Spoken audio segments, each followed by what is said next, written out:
Hi everyone, Dr. Amber here, and today we're going to talk about Cyclospora. Cyclospora is a coccidian parasite. It invades the epithelial cells in the small intestine, making it intracellular. It's most common in tropical and subtropical regions, making travel to these areas a risk factor. Since the mid-90s, Cyclospora outbreaks have been linked to imported fresh produce. It's foodborne and waterborne, and infection rates are seasonal, which is variable worldwide. This is likely affected by precipitation, temperature, and humidity.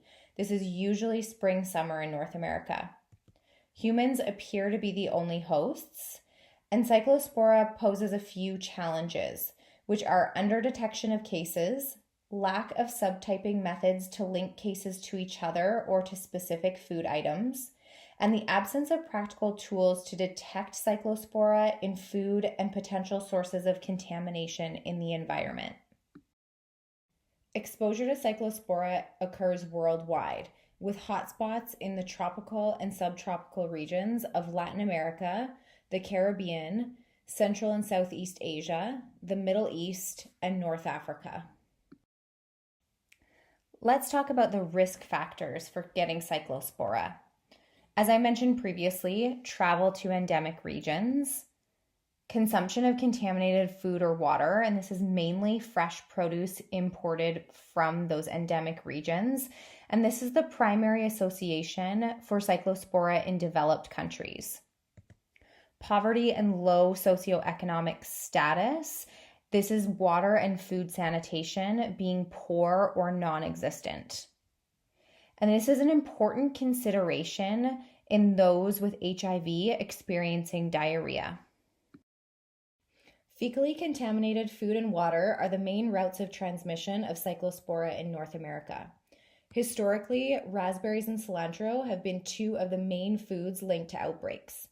The photo on the right is the surface of a raspberry, and you can see that the small hair-like projections enable the oocyst to become trapped easily. Other foods we see are blackberries, strawberries, basil, lettuce, snow and snap peas, and water. Fresh produce becomes contaminated by poor hygiene practices of food handlers or through crop irrigation with contaminated water. And unfortunately, the current sanitation processes do not guarantee food safety because Cyclospora is highly resistant to disinfectants commonly used in food and water processing. To ensure water safety in the future, it's important to have proper filtration systems and testing in place. This is especially important in areas where we import produce from, but cost is the biggest barrier. The life cycle has not been fully described, but here's what we know so far. First, the unsporulated oocysts are passed in the stool. They are released into the environment. They sporulate in the environment, which usually requires 1 to 2 weeks. The sporulated oocysts enter the food chain. They are ingested from fecally contaminated food or water. And once in the GI tract, the oocysts exist, which release the sporocyte from the protective cyst. The sporocyte is the infective stage, which invades the epithelial cells of the small intestine. Inside the cells, they undergo asexual and sexual reproduction. And in the end, another unsporulated oocyst is formed, released from the host cell, and shed in the stool where it can start the process again. Let's recap some of the important points of the life cycle. Maturation, sporulation takes at least 1 to 2 weeks. This is likely impacted by environmental conditions.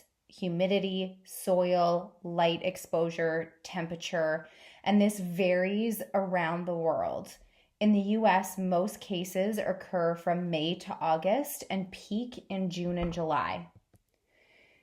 The process of sporulation outside the host makes it very unlikely that Cyclospora is transmitted from person to person.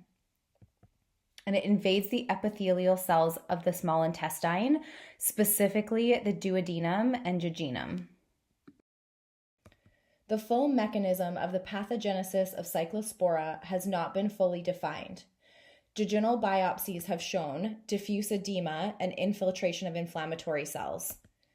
Damage to the small intestinal epithelium disrupts the brush border, which in turn leads to a loss of membrane-bound digestive enzymes. And we see villus blunting and atrophy, which you can see in the photo in the bottom right. The overall effect is decreased absorption of water, nutrients, and electrolytes, which contributes to watery diarrhea. I will talk more about how to support the intestinal lining coming up in the treatment section. Symptoms typically begin an average of 7 days after ingesting the sporulated oocyst, but that can range from 2 to 14 days. And the range of symptoms is also wide. They can be a single self-limiting episode for some. For others, it can last weeks to months and be relapsing and remitting. It can also be mild or asymptomatic in endemic regions, but typically when we see it come up on the GI map, they're usually symptomatic and you'll want to treat it. If it appears to be self-limiting, I recommend starting to support the repair of the intestinal lining. Here are the most common symptoms for Cyclospora. The intestinal ones include moderate to severe watery diarrhea, which can range in frequency from 5 to 15 times a day, anorexia, fatigue, weight loss, nausea, flatulence, abdominal cramping, and vomiting. The extraintestinal symptoms are myalgia and potentially a low-grade fever. The rare symptoms include acalculous cholecystitis, which is usually in immunocompromised hosts, Guillain-Barré syndrome, ocular inflammation, reactive arthritis, and sterile urethritis. The standard of care for Cyclospora is to treat with antibiotics. The options are trimethoprim sulfamethoxazole, ciprofloxacin, and nitazoxanide. As I mentioned on the previous slide, the standard of care is to treat with antibiotics. When we're treating that, it is really important to support the microbiome with probiotics and gut lining support. Gut lining support includes glutamine, polyphenols, butyrate, fiber, and we can also support the immune response by supporting secretory IgA if it's low with things like Saccharomyces boulardii, colostrum, or immunoglobulins. We also want to replace those brush border enzymes while repairing the gut lining because as we talked about previously, there's damage to the epithelial cells and loss of these brush border enzymes. We can also counsel on prevention and some antiparasitic herbs you could consider for mild cases, although there isn't any good research for Cyclospora specifically, would be wormwood, garlic, and black walnut. Let's talk about some important points for prevention. As I mentioned before, Cyclospora is highly resistant to disinfectants and sanitizers, but it is inactivated by cooking and pasteurization. So when people are traveling to endemic areas, they should avoid eating raw produce and choose things that are fully cooked. In the US and Canada, consider Cyclospora in your DDX, especially in peak season, which again is May through August. And a history of consuming fresh leafy greens, berries, basil, and cilantro within 2 weeks prior to the onset of their symptoms should put Cyclospora even higher on your DDX list. Thank you for taking time out of your day to join me and learn a little bit more about Cyclospora.